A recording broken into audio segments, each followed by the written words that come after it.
Hey math people, we're hitting one of the most important lessons of all of calculus, optimization. In terms of, it's like utility to, I guess, real life, we'll say. And that's the parameter we're trying to optimize here, I guess, for why it's the most important. So what we'll do is we'll define it, and then we'll look at all these different scenarios with it. So you can read through and click around in the timestamps to use this video for you, Anna. And we want to pause when you need to as well. Maybe practice some of the problems before I give the answer. And be patient with yourself, right? Well, anyway, let's do some math. Let's start by asking, how do we find critical points and what can they help us find? All right, 3, 2, 1, you tell me. So critical points are found by finding those horizontal tangents, the derivative to 0, or when f prime is undefined, specifically at the cusp and corner, not at the vertical tangents and not at the discontinuities, because the discontinuity can't be a point, right?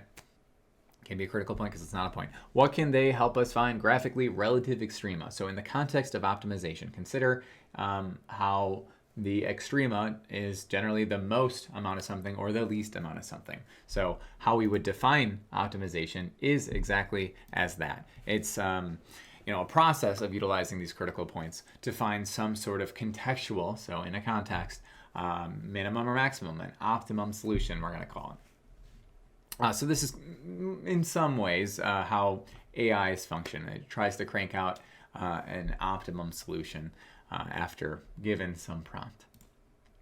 All right, so we're going to look at our first scenario here, which is a two-dimensional geometry system. Within this, I'll give you a step-by-step process on how to handle some of these optimization problems. So I don't expect you to actually solve this out in any way just yet. Maybe after I give you that step-by-step, you can try out some of the other ones. So a farmer is looking to enclose a rectangular field with a fence. He has 400 feet of fencing and intends on using the barn as one side of the field. So he must fence the other 3 sides using a rectangle. So here is maybe the barn, and then we want to slap down that fencing on the left side of it or right side of it, doesn't really matter. So the big thing is that we're only using, we're not using a full perimeter of a rectangle, but instead like 2 lengths and like a width, or 2 widths and like a length. All right, determine the dimensions of the field that will maximize the enclosed area. So I have a fixed amount of fencing, and with this fixed amount of fencing, I want to maximize the area. Of course, a solution of, actually, I can use a Desmos geometry for just a little second here. I don't really know how to use it that well, but of course, a fencing like this, oh, look at that, that's cool, isn't going to make too much sense. So then we'll just connect. We'll just pretend that these are perfectly, this is a perfect rectangle, right? And of course, a rectangle like this wouldn't make too much sense either. You're not really getting the most bang for your buck with these shapes, but like maybe there's some sort of optimum solution that is in between these two. Either a ridiculously long length, that's not going to work, or a ridiculously long width, that's not going to work. Somewhere in between is probably where the answer is. And keep in mind, we only have 3 sides of a fence. So it's the first optimization problem. If you'd like to try to do it, feel free. But otherwise, I'm going to go through it right now in 3, 2, 1. So here's how I kind of envision the scenario. I drew my fencing on the right side here, and then I have the, I guess we can say widths, both labeled up as x. And then I started writing down the equations that I know. For example, I know the perimeter of this. It's x plus this y, this like length. And I know the area of this, which is what I'm trying to optimize, right, is just length times width, or x times y in this context. So here are my steps. I first already talked about it, drew and labeled the diagram. So here it is on the right. The second one, write a function of one variable to optimize. This may require a system, so here is my system. I've already talked about the second step, right? And then thereafter, find the function's critical points and provide the optimum solution. So embedded within this 3 is all of the solving. So you want to draw out the scenario, write down the functions necessary, and then utilize those functions to generally just find a critical point, take the derivative of it, and crank out that answer. So what I did within this system was I noticed that there's an x and y in here. We're in a single variable calculus course, so I need to write this function with respect to just x, which is very easy to do because I can just solve for y. I can say, well, if I scoot this 2x over, y is equal to 400 minus 2x. And I can slap that in for that y. That would give us some a of x function to optimize. If you wanted to distribute that in, feel free. You could take the derivative as it stands using product rule, but I distributed it in, and then I did power rule for each term. So I took the derivative, and now I'm just finding the maximum because I'm trying to maximize this area, right? So what I would be thinking is when I take this derivative, I want to find when the sign goes from positive to negative. When I say the sign, I'm saying the output for the derivative. So you can see here, I did exactly that. I found my critical point at 100. And well, sure enough, if you plug in a number to the left and plug in a number to the right, so this is a throwback to all that extrema stuff that we did. So this is the first derivative test for extrema, you can say. You can see that we go from positive slope to negative slope at 100. So that is not necessarily the answer, though, for the record. I wouldn't just, if I'm helping a farmer come up with his, optimum fencing, I wouldn't just say 100 and then walk away. I would try to answer it in regards to dimensions, right? And even it does say determine the dimensions of the field that will maximize it. So I have this x value of 100. I can plug it back in to this purple equation for y, and I can get a y value of 200. Of course, I have only 400 feet of fencing, so it surely cannot be 200 and 200 and 100, right? It would be using lengths of 100, or widths of 100, I guess, and then this length of 200. 100 plus 100 plus 200 is 400. So the dimension's 100 by 200 feet. So one last time, we want to draw the scenario, if applicable, come up with the equation or equations necessary. Systems are common for this, like especially with regards to like geometry. You may have like a length and like a perimeter and an area, or like a surface area and a volume kind of thing going on there. And then as soon as you have it written as a single variable, take the derivative, right? And then you're trying to, find that critical point, that optimum. So yeah, we can just look at the graph of this. So we're going to say x times 400 minus 2x. Okay, we got to zoom in a little bit, right? So this is the classic scenario of a parabola. You're trying to optimize a parabola, which is going to hit that peak. Oh, this is, we got to just do it this way. Sorry. We'll go from 0 to 20, and then for y, we'll go from 0 to 200, 300, 2,000, 20,000, whatever. This is it. I guess 20,000. Would have been better, but whatever. So we can see here that at 100, we now the x values represent that width, right? We can see that we find that maximum area, right? So the area is just x times y. So if you had 100 times 200, you would be getting that area of 20,000. That optimizes the area. Of course, if you made x, I like going over the silly cases. If you made x 0, that would give you 400 feet for y, which would just be lining up all your fences perfectly vertically, which of course would not give you a viable solution. And then think about why this 200 actually makes good sense, because if you have two x's, right, and you have 400 feet, the way that we would get 0 area is to use 200 for x and then 200 for this x, using all of my fencing, and then now I have nothing left for y, which is an area of 0. So I like to just toy around with it that way because it just kind of feels a little bit more natural to interpret the problem that way. It feels like more, not natural, but like that bridge between the abstraction, the math, and the reality just feels like a stronger point of contact, I guess. Okay, so let's just turn these out now. So what if we have like a coordinate geometry? Determine the area of the largest rectangle created with two vertices on the x-axis. So I want like a rectangle vertex here,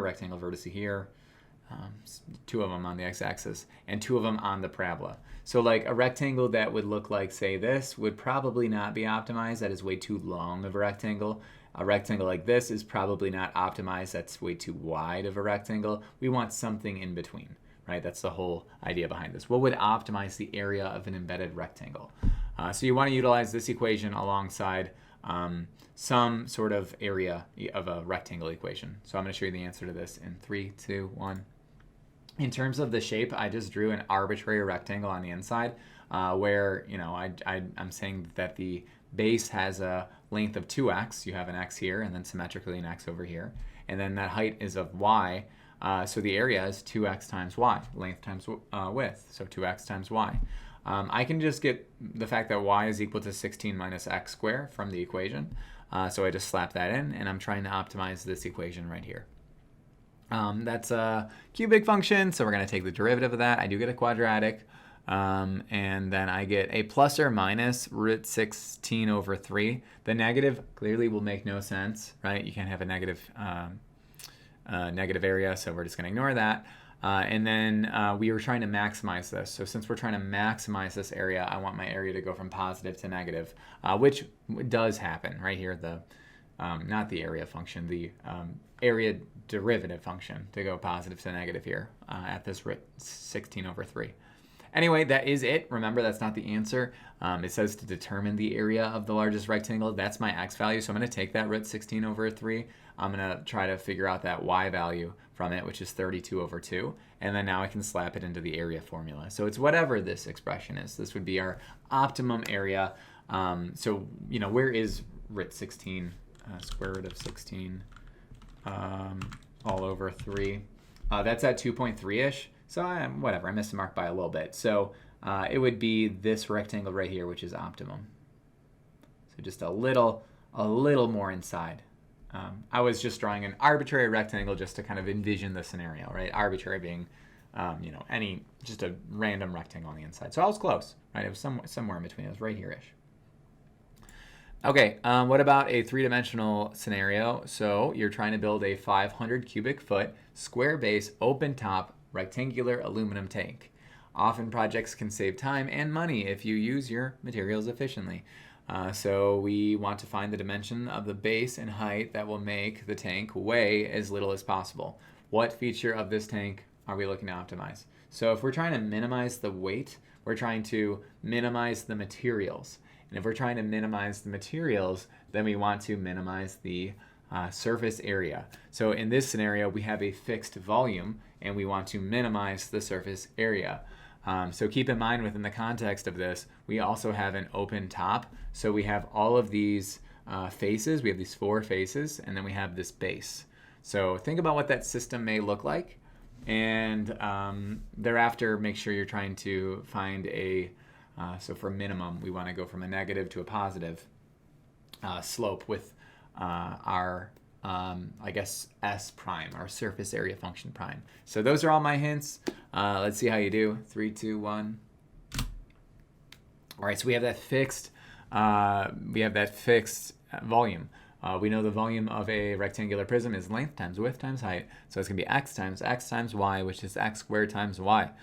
We can say that y is, okay, why can we say this? 500 over x squared. Oh, just by solving for y here, right? Just dividing both sides by x squared. And then the surface area is the material that we're using, right? So we have the 4 faces, and then we have that 1 base. So 4 xy's, and then 1 xx down below. All right, after we plug in that 50 over x squared, we get this equation, and this is the equation we're trying to minimize, right? Because we want to minimize material use. So if I take the derivative of this, I end up getting this expression right here, and then I went ahead and I just solved it. So I moved, what did I do? I moved the negative 2000x to the negative second to the left, cross multiplied, and I took the cube root, and I got 10. Sure enough, if you did the sign analysis here, you will get a negative to positive, which is exactly what we want. And remember, 10 is not the answer, but rather one of the dimensions, or technically 2, because it's the x value, and there's 2 x's, to help me find this volume of 500 cubic feet. So I took this 10, I plugged it back into this equation in purple to find our y. So that would just be 5. So a 10 by 10 by 5 foot rectangular prism will minimize the amount of material used and also satisfy that constraint of a 500 cubic foot volume. There it is. Okay. This was cool. So we see this with three-dimensional geometry quite a bit. So let's look at another 3D. An open top box, lots of open tops, is made from a square piece of cardboard measuring 20 inches on each side by cutting out squares of equal area to each of the corners. So actually you see how me right now on your screen, or at least in this video, I take up this, okay, so I'm going to point at me now. I take up this little corner. That's exactly what we're doing. We're going to be cutting a corner from all four corners, right? So cut a little square here, and then cut a little square here, and then cut a little square here, right? So this is only a single equation that we're trying to optimize here, because we can just label each of those squares as x by x, x by x, x by x, and then x by x, right? Any other hint I want to give you? Not really, it's three-dimensional, so that's maybe the last thing to keep in mind. We're trying to maximize volume. 3, 2, 1, give it a go, pause. Okay, here's the answer. So let's see here. What I did was I did exactly that. I labeled each of those corners as this x by x square that I'm going to cut out. That would enable me to kind of fold up those flaps so that you have, some sort of rectangle. So then what did I do? I know this would be 20 minus 2x because I'm cutting out these x lengths, and it was once 20, right? This was once a 20 by 20 sheet of cardboard. But then I'm cutting off these x's here, so it'd be 20 minus x for this length, 20 minus x for this length, and then once I fold up those flaps, each of those flaps would have a height of that x. So this is a length times width times height. I wrote it out 3 times just because I wanted to multiply it out. I didn't want to do a chain rule and a product rule, gross. I just want to do normal power rule. So what I'm going to do with that is multiply it out, distribute in that x, and then finding the derivative for a polynomial expression written in like a standard form is easy peasy. I get this expression, and I want to set it to 0. And I get 2 solutions this time, so we got to be a little careful. I'm looking to maximize this. I'm looking to find the largest volume. So in regards to that, I wanted to go from positive to negative.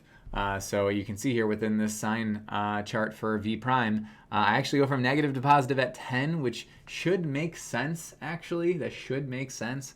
If you cut these rectangles 10 by 10, you're just cutting this in perfect quarters, which is going to create a volume of 0. So that would be a great way to minimize it by just not creating a viable box at all, right? So if you make it 10 over 3, it being in inches, right? And it being this x. So that would be like what, 3.3 inches or so? If you cut this 3.3 inches in, 3.3 inches in into all these corners and you fold those flaps, you're actually maximizing the area that's used. So we have the 10 over 3 as this x. How do I find the length and the width? Because it does ask for the dimensions. I'm just plugging this 10 over 3 in to this expression. And then there's 2 of those, right? So here you can see there's 2 of them. So it's 20 minus 20 over 3 by 20 minus 20 over 3, and then by 10 over 3. All of them in inches. All right, so just 2 more here. Let's do a coordinate geometry. Find a point along the curve y is equal to square root of x. That's closest to 2, 0, right? So like this distance is pretty close. This distance seems a little far, but this some like distance like this would probably be optimum, right? So think about this. I want you to utilize the distance formula, right? That's what we're trying to think about, min or maximize, right? 3, 2, 1. You want to minimize, right? Because it's closest. So you want to minimize the distance formula utilizing y is equal to the square root of x. So distance formula, minimize, plug in this equation, okay? 3, 2, 1, go. So here's the distance formula. I plugged in this equation, the square root of y, or y is equal to the square root of x. And then I have this point, 2, 0. So I use the point x comma square root of x, and I use the point 2, 0 within the distance formula. And then I saw, okay, if I take the derivative, I simplified it out first. If I take the derivative, I'm going to see that this is a chain rule. So I'm going to scoot that 1/2 up front, keep the inner the same, and then multiply it by 2x minus 3. Okay, so it looks like I only considered the horizontal tangent that comes into play, but something I want to be at least mindful of, is there any like non-differentiability I need to be on lookout for? I don't think so, because when I graph x squared minus 3x plus 4, yeah, this is always positive. So this is never equal to 0 down below. It's always just some positive value. So I just kind of ignored it, and I'm just thinking, okay, if that denominator is always positive, when is that numerator ever going to be equal to 0? Well, that's just at 3 over 2. I can plug that in for x to get the output, which is just root 3 over 2. All right, and I wanted to just look at this graph to kind of see this in action. So the closest point from blue to red curve is right here, I guess. And if you were to find that, you know, distance least traveled line, it would be this moment. You know what? That's going to create a perfect orthogonal 90 degrees to this point, and that's probably why it's maximized. Or optimized, right? We're minimizing the distance. So this would be the path of least travel, right? Kind of cool. All right, time for one more. Three-dimensional geometry with a generalized solution. No numbers here. Uh-oh. So what is the ideal ratio of height to radius for a cylinder to maximize its volume for a fixed surface area? So you have a finite amount of material, and the surface area is just fixed. It's whatever, maybe. It might be 20 inches squared inches, right? Whatever the fixed amount is. So S will be fixed. You want to utilize, I'll probably hopefully show two equations here, the surface area and volume equations for a cylinder. Okay, so give it a go if you'd like. 3, 2, 1. Here's the answer. So what I did was this. I considered the surface area, which I know is fixed, and then I solved for h. Because within the volume equation, which I'm trying to maximize, I can then plug in that expression where S is fixed in for h. And then I can clean it up. I'll get S times R over 2 minus pi R cubed. So S is some fixed amount. It could be that 200 or 20, whatever I said initially. And I'm just taking the derivative of this expression with respect to R. So I take the derivative, and I get this expression. I'm going to set it equal to 0. And this statement right here, this S is equal to 6 pi R squared, which is all I did was I moved that constant over and I multiplied by 2. This relationship must be true for when I have a maximized volume for that fixed amount of surface area. So what I did was I just said, okay, well, I can go back to that height expression and I can plug in that 6 pi R squared to get that the height, you know, with that plugged in 6 pi R squared must be equal to this expression, which I can simplify with all these pi's and r's. If I subtract this off, I divide out the 4's, I divide out the pi's, I divide out the r's. I get that h must be equal to 2r. So the interpretation being the most volume efficient cylinder is when the height is exactly twice the radius. Kind of exciting. Okay, so that's it for now. I'm going to ask you to math on. I'm going to do the same.